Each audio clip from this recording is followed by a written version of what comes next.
turma, tudo bem, meus alunos, meninos e meninas? Na aula de biologia dessa semana, nós vamos dar continuidade a o que nós já começamos a estudar numa área tão importante para a biologia, conhecida como genética. Na aula passada, nós fizemos uma pequena introdução à genética, descobrimos o que é um gene, onde se localiza, que informações ele pode carregar e até mesmo entendemos relações do gene com as proteínas que formam o organismo do indivíduo. Relacionamos também a genética com alguns conceitos fundamentais que serão úteis para essa nossa aula de hoje. Fizemos, claro, toda uma retrospectiva histórica sobre o conhecimento da hereditariedade e comentamos a importância dos trabalhos desenvolvidos por Gregor Mendel. Os estudos desse monge cientista resultaram em leis fundamentais para a genética, conhecidas atualmente como leis de Mendel.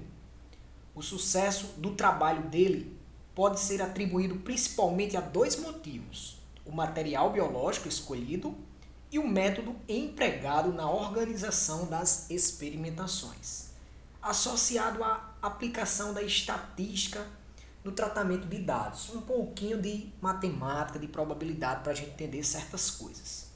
Então, durante vários anos, Mendel cultivou ervilhas da espécie Pisum sativum e analisou cuidadosamente os descendentes de cada cruzamento. Mendel observou que os diferentes indivíduos dessa espécie apresentavam certas características com variedades bem definidas, sem formas intermediárias. Ao comer um saboroso prato preparado com ervilhas, você provavelmente não se dá conta de como essa planta foi importante para o desenvolvimento da genética. Essa ciência deve seu início ao estudo publicado em 1865 por Gregor Mendel. Nessa publicação, ele considerou 7 dessas características, cada uma com 2 variedades distintas. Se você analisar bem a primeira coluna dos caráter, as características, tem 7 numeradas. Na primeira linha, cor da semente. Na segunda linha, forma ou textura da semente. Terceira, cor da vagem. Quarta, forma da vagem. Quinta, altura do pé de ervilha. Sexta, posição da flor. E 7, cor da flor. Então, você tem 7 dessas características e na segunda coluna e terceira são as 2 variedades distintas. Como você pode ver, consideradas como na segunda coluna características dominante e na terceira recessiva. Então, com relação à cor da semente, dominante seria amarelo, recessivo seria verde, forma da semente ou textura, dominante seria lisa, recessivo seria rugosa, cor da vagem, dominante seria verde, recessivo amarelo, forma da vagem, dominante seria lisa, recessivo ondulada, altura do pé da ervilha, alta 1,60 m, baixa 40 cm, posição da flor ao longo dos ramos, que é o que chama de axial, ou recessivo terminal, então axial dominante, terminal recessivo, e cor da flor, dominante seria púrpura, violeta e recessivo seria branco. Essa imagem ilustra as mesmas 7 características, sendo que você pode fazer a leitura da direita para a esquerda. E aí você encontra a cor, a textura, que é a forma, ambas da semente, e agora a cor e forma da vagem, altura, posição e cor da flor. Para compreendermos como Mendel chegou às suas importantes conclusões sobre o mecanismo da herança, vamos analisar um de seus experimentos, ou, melhor dizendo, o que a ciência moderna chama de primeira lei de Mendel. ou ainda entendida, definida como lei da pureza dos gametas, e chamada também de monohibridismo, onde se entende pela herança de apenas uma característica por vez ou a segregação de fatores, que são os genes. Não podemos esquecer que o sucesso do trabalho de Mendel, a sua pesquisa, ele pode ser atribuído principalmente a dois motivos. Primeiro, o material biológico escolhido. Variedades de Pisum sativum, que é uma subespécie de ervilha de jardim, por causa de suas características ou flores significativamente grandes e escala de variações largas, tais como o comprimento e a cor da haste, as cores que chamavam bastante atenção, assim como também o tempo de reprodução, que era bastante rápido. E, claro, o método empregado na organização das experimentações. As ervilhas, elas se autopolinizavam, ou seja, se autofecundavam, mas também permitiam realizações de cruzamentos planejados, associando tudo isso à aplicação de estatística no tratamento e organização dos dados coletados. Em seus experimentos, em seu trabalho prático, digamos assim, nos cruzamentos realizados, Mendel ele cruzava plantas que pertenciam a linhagens que ele chamava puras. Então ele selecionava duas linhagens puras e fazia o cruzamento manual. Essas duas linhagens puras eram aquelas que produziam descendentes com características que não variavam de uma geração para outra. Então ele chamava as duas linhagens puras que faziam o cruzamento manual de geração parental e seus descendentes era a primeira geração filial. Repetindo, ele selecionava duas linhagens puras e fazia o cruzamento manual, geração parental, que na prática nós vamos representar por P, e seus descendentes, ou seja, dessa geração parental, os descendentes da geração parental, seria a primeira geração filial, que nós vamos representar por F1. A obtenção de linhagens puras em ervilhas era facilitada, pois a autofecundação era um processo natural de reprodução nessa espécie, o que, quando as da geração F1 se autofecundavam, era obtido a segunda geração F2. Como exemplo, vamos considerar apenas uma das 7 características que Mendel analisou, a textura da semente. Com relação a essa característica, existem duas variedades, a lisa e a rugosa. Mendel cruzou plantas puras de ervilhas que produziam sementes lisas com plantas puras que produziam sementes rugosas. Então, se são puras, esses alelos que compõem um par são idênticos entre si. Para a variedade lisa, usa Rzão, porque é a característica dominante, e para a variedade rugosa, usa-se Rzinho, porque é a variedade, a característica recessiva. Essas plantas que estão dando início à experimentação constituem o que a gente já conhece como geração de pais ou geração parental. Os descendentes dessa geração P vão constituir a geração F1, ou primeira geração de filhos, fruto de gameta da semente lisa pura e gameta da semente rugosa pura, o que teremos uma geração de 100% das sementes lisas, que esses descendentes, digamos assim, de F1, agora vão se autofecundar e constituir a geração F2.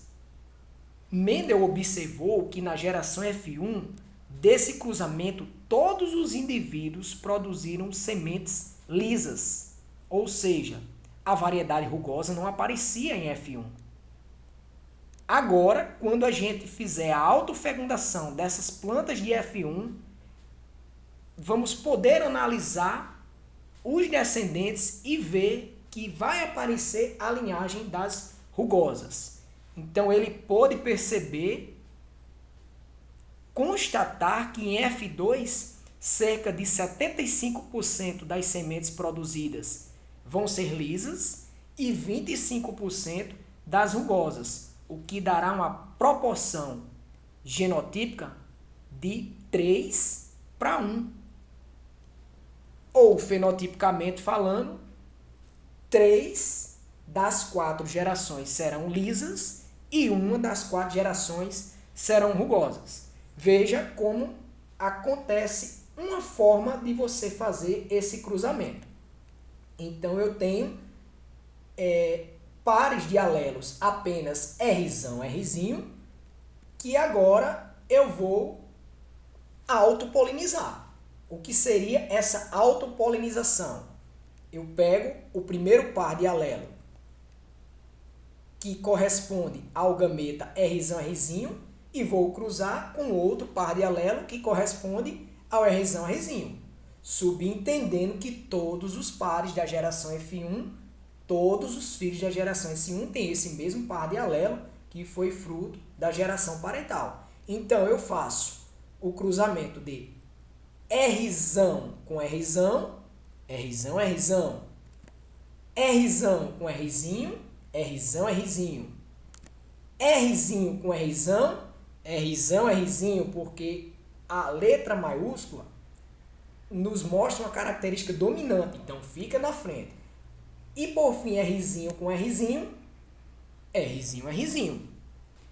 Então Mendel chamava a variedade dominante aquelas que se manifestavam na geração F1, como vocês puderam ver, todas as sementes lisas, e de recessiva, aquela que permanecia escondida em F1, só aparecendo, como você está vendo aí, na geração F2, mas com menor frequência.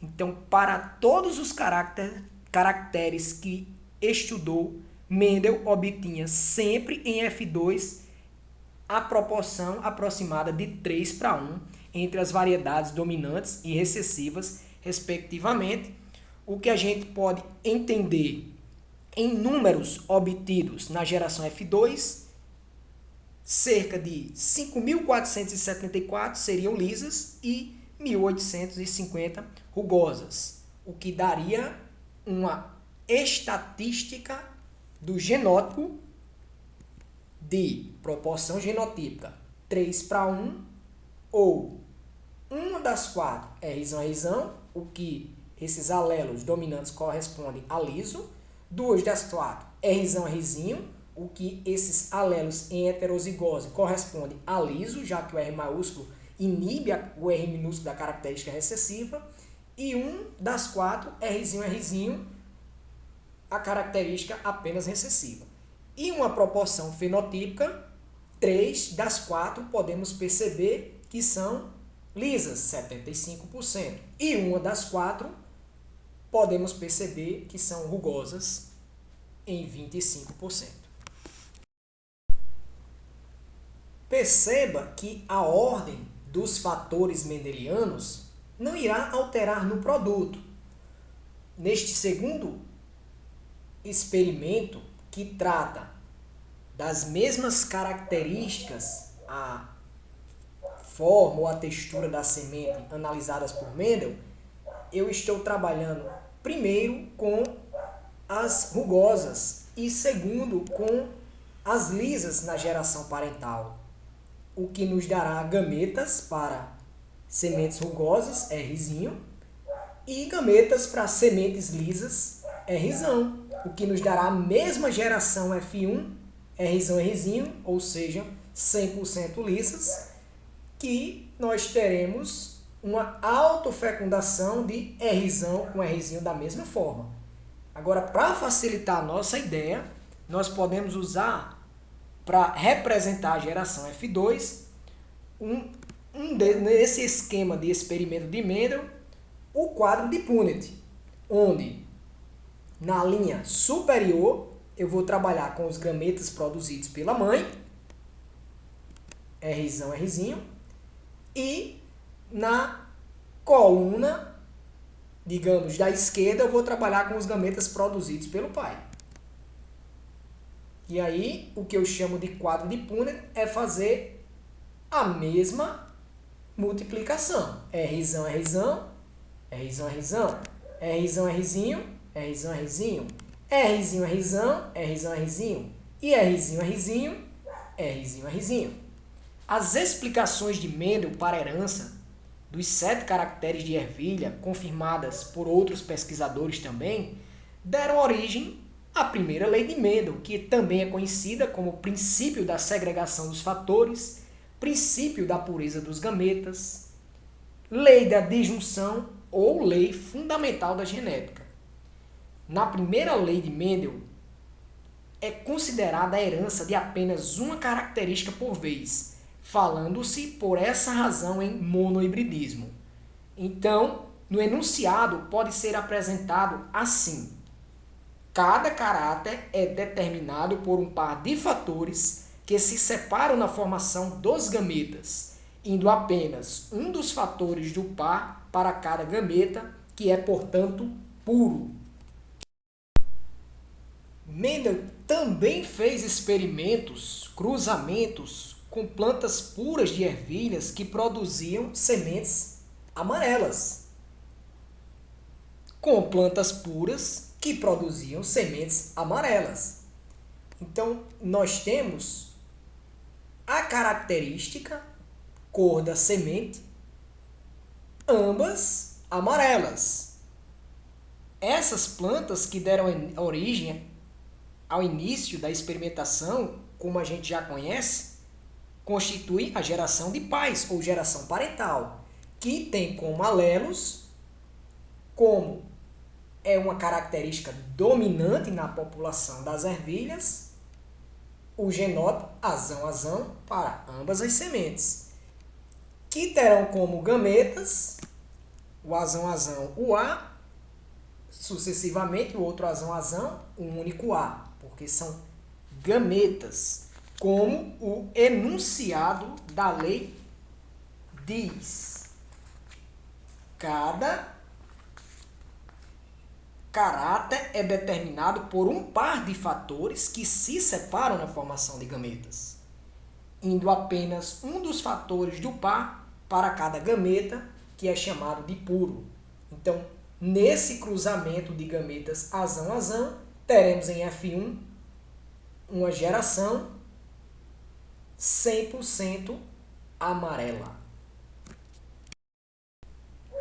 Da mesma forma, se analisarmos com relação à característica cor da semente, o cruzamento entre ervilhas verdes, nós temos, por ser uma característica recessiva, alelos idênticos na geração parental, com genótipo azinho para todas as ervilhas, que os seus gametas serão apenas um azinho para esse par de fatores de uma ervilha e outro azinho para esse par de fatores da outra ervilha, que o seu cruzamento dará uma geração de filhos 100% verdes.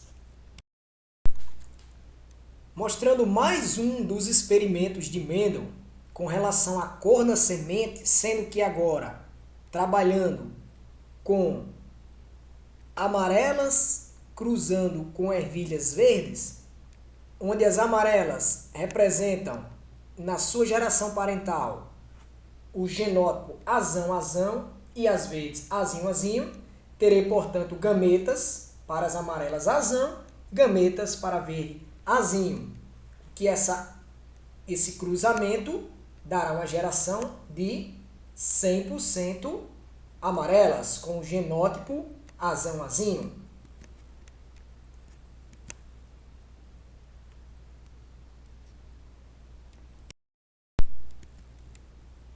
E agora, analisando a autofecundação desse cruzamento de todos os indivíduos que produziram sementes amarelas com a variedade dos que produziram sementes verdes, que não apareceram em F1, e deixando ocorrer a autofecundação dessas plantas, vamos poder analisar que, segundo esses gametas, essa autofecundação azão, azão, azão, azão, azão, azinho, azão, azinho, azinho, azão, azão, azinho, e azinho, azinho, azinho, azinho, irá produzir em F2 uma proporção genotípica de 1 azão, azão, 2 azão, azinho, 1 azinho, azinho, fenotipicamente falando, 3 amarelas para uma verde, o que nos dá uma proporção de 3 para 1.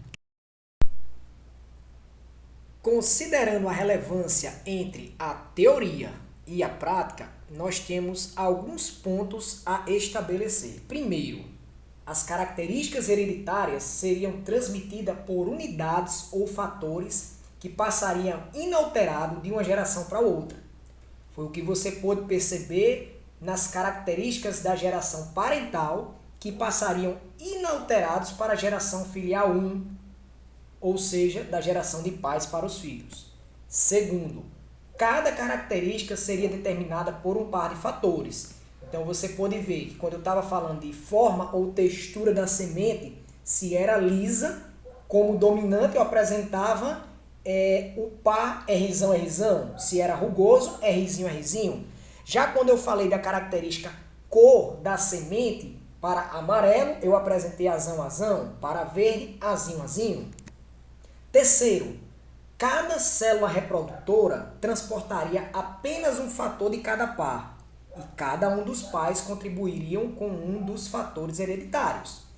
Então, se cada conjunto de alelos, par de alelos, viesse de cromossomos homólogos, é óbvio que cada letra, uma viria do pai e a outra da mãe, ou seja, do gameta, que é a célula reprodutora, que transportaria um par para o gameta da célula reprodutora, que transportaria outro par.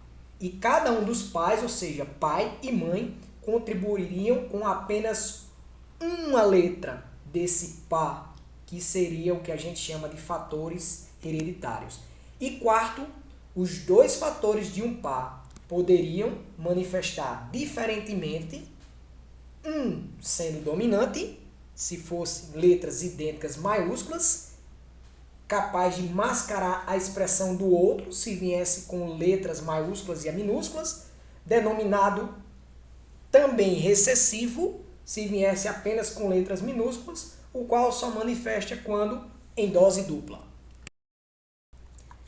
Vimos que para se entender a genética foi fundamental a aplicação de noções de probabilidade, onde é definida como a relação entre um ou mais eventos esperados e o número de eventos possíveis, apresentado pela regra P é igual a número de eventos esperados dividido pelo número de eventos possíveis.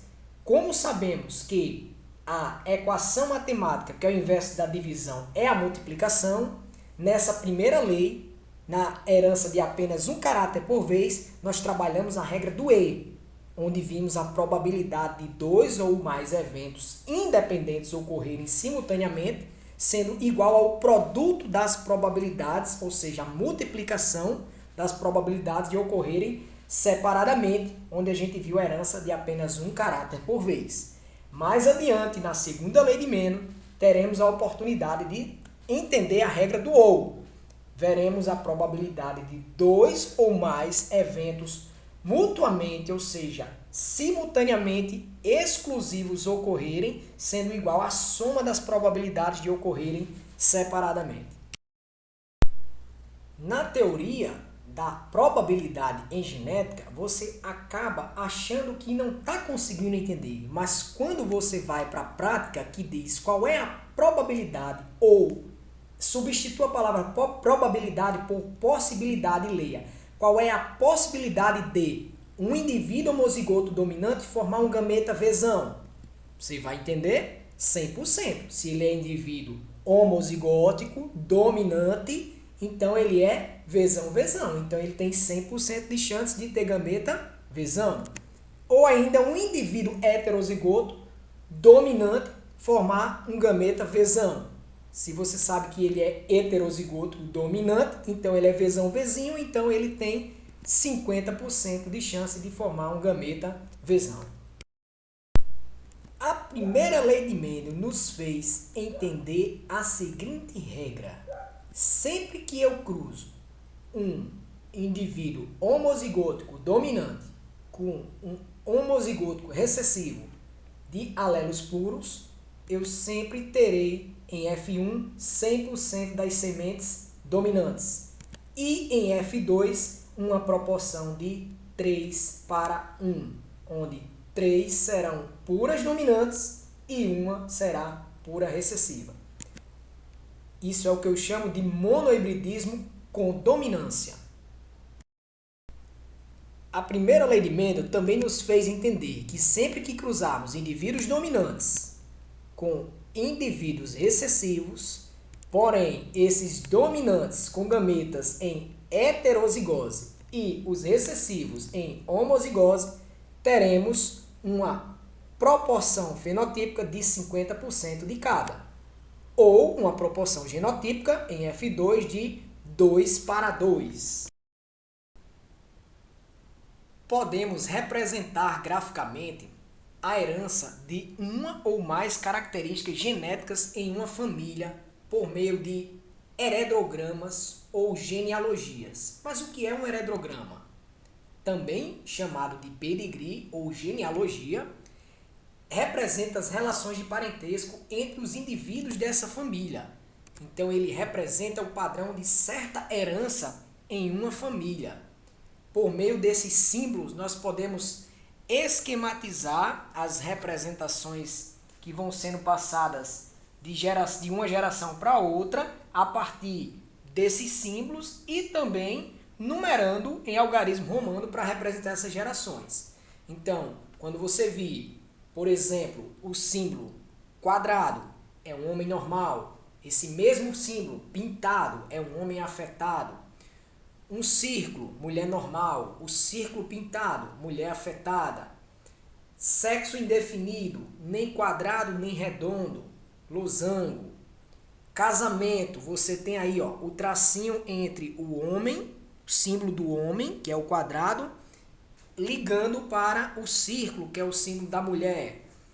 Aí, saindo desse tracinho que liga o sexo masculino e feminino, você tem na vertical outro tracinho descendo para uma nova conjuntura de traços que vão formar os filhos. Nesse caso em questão à direita, esse casamento teve 4 filhos. Um homem, uma mulher, um homem e outra mulher nesta ordem.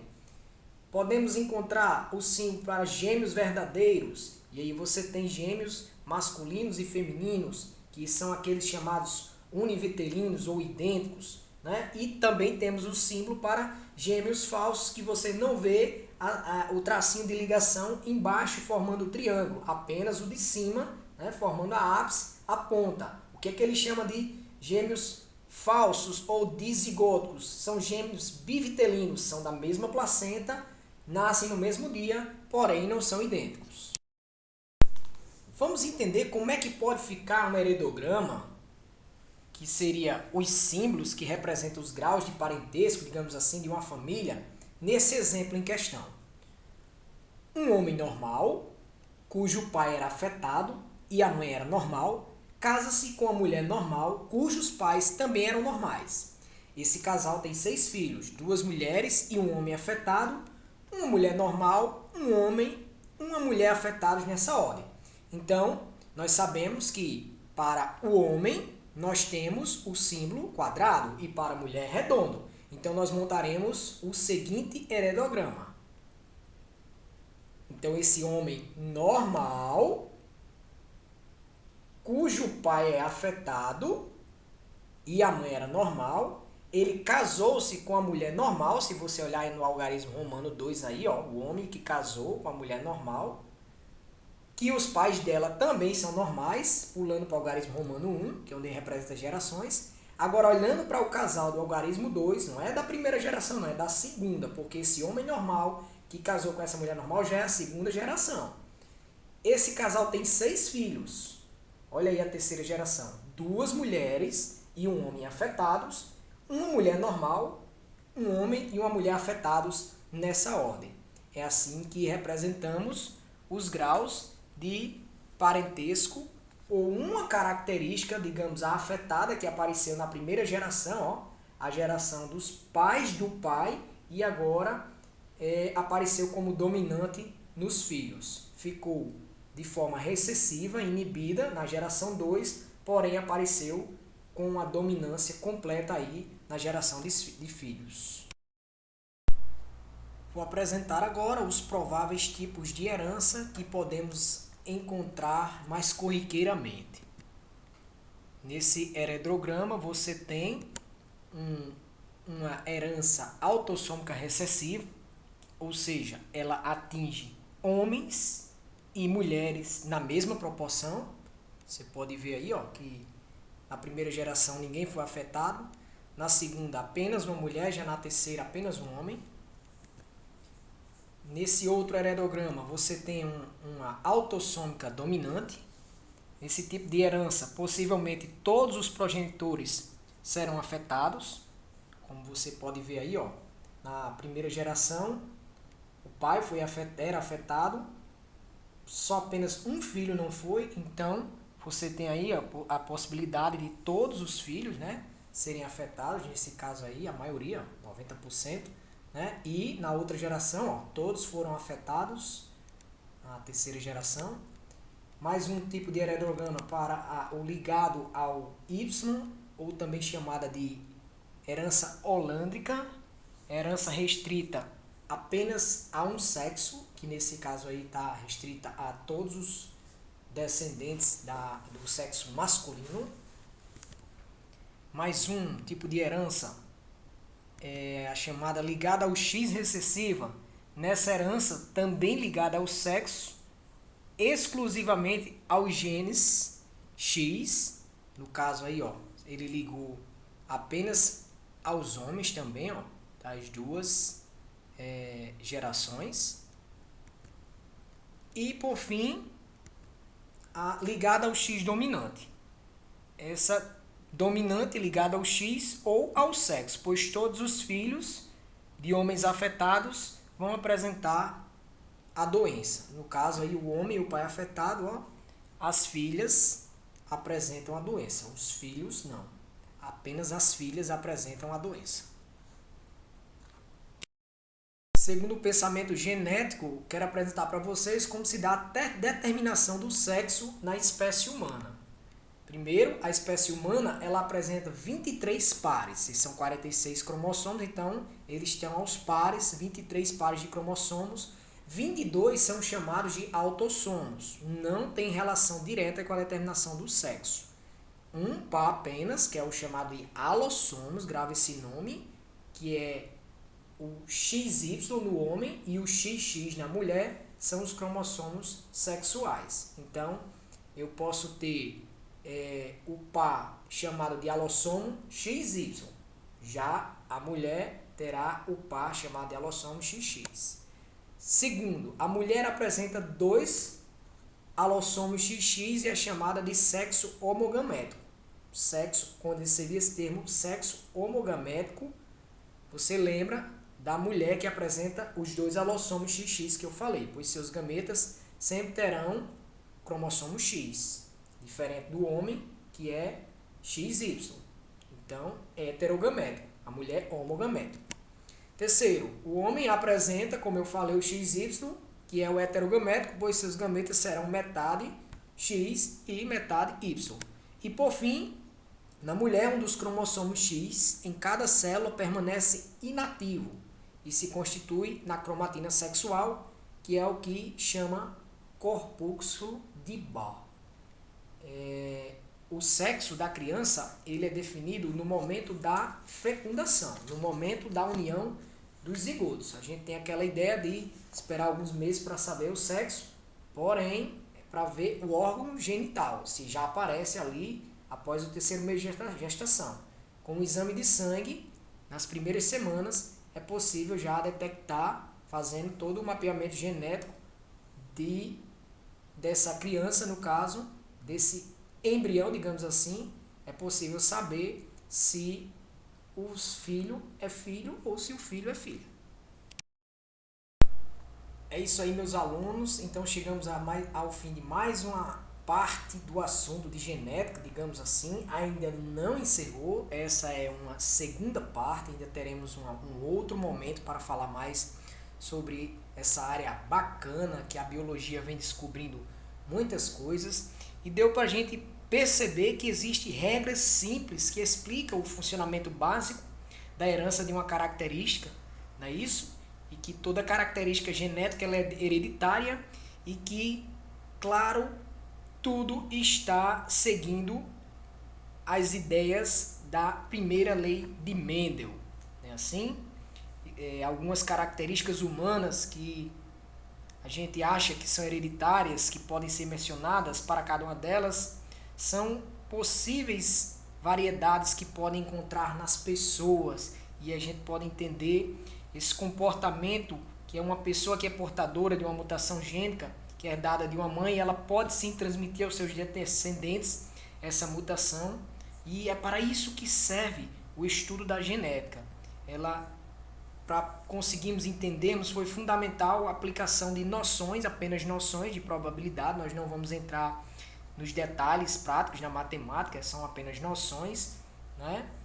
E são esses os fatores considerados para explicar a herança de uma característica por vez. Eu espero que vocês tenham compreendido. Quem ainda não entendeu, repete, assiste esse vídeo quantas vezes puder. Espero que todos vocês estejam bem, fiquem em casa e um forte abraço do professor Clívio.